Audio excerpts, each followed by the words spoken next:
Hi வணக்கம் friends, உங்கள் விவசாயி மகன். இந்த பாருங்க ஃப்ரெண்ட்ஸ், புடலை இங்கே பாருங்க எப்படி வெம்பி போச்சு பாருங்க. இங்கே பாருங்க தண்ணி இல்லாமல் எப்படி வெம்பி போச்சு பாருங்க. பாருங்க உண்மையிலே சொல்லுங்கள், விவசாயம் பண்ணி நாங்கள் என்னத்தை கண்டோம்? உண்மையிலே ஒன்றுமே கண்டுக்கல ஃப்ரெண்ட்ஸ். ஏன்னா நீங்கள் ஒரு துணி கடைக்கு போகிறீங்க, அந்த பெரிய பெரிய துணி கடையில் போயிட்டு ஏதாவது பேரம் பேசுகிறீங்களா?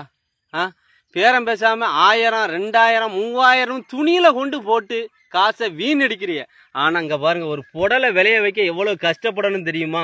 ஆனால் அந்த புடலைக்கு எங்கள்கிட்ட இருந்து 2 ரூபாய்க்கு வாங்கிட்டு போய் அங்கே போய் 10 ரூபாய்க்கு விற்கிறாங்க. ஆனால் நீங்கள் எங்கள்கிட்டயே 5 ரூபானா அதை 3 ரூபாய்க்கு கொடுங்க, 2 ரூபாய்க்கு கொடுங்க. விவசாயிகள்கிட்ட அப்படி வாங்காதீங்க.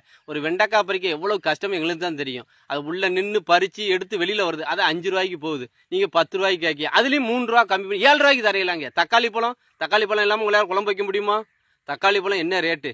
அதை மயிலில் இருந்து காப்பாற்றணும், முயல்ல இருந்து காப்பாற்றணும், எல்லா விலங்குகள்ட்ட இருந்து காப்பாற்றி உங்களுக்கு கொண்டு வரும். ஆனால் நீங்கள் என்ன சொல்றீங்க? தக்காளி பழம் 2 ரூபாய்க்கு தான் கேட்கிய, 5 ரூபா. விவசாயிகள்கிட்ட வந்து பேரம் பேசாதீங்க. ஆனால் துணிக்கடையில் மட்டும் பேரம் பேச நிப்பாட்டாதீங்க. துணிக்கடையில் போயிட்டு 1000, 2000, 10,000 கேட்ட காசை கொடுக்கிய. என்னைக்காவது பெரிய பெரிய துணி கடையில போயிட்டு நீங்க வந்து பேரம் பேசாம வாங்கியிருக்கலாம்? பேரம் பேசி வாங்கி பாருங்க, உங்களால வாங்க முடியாது.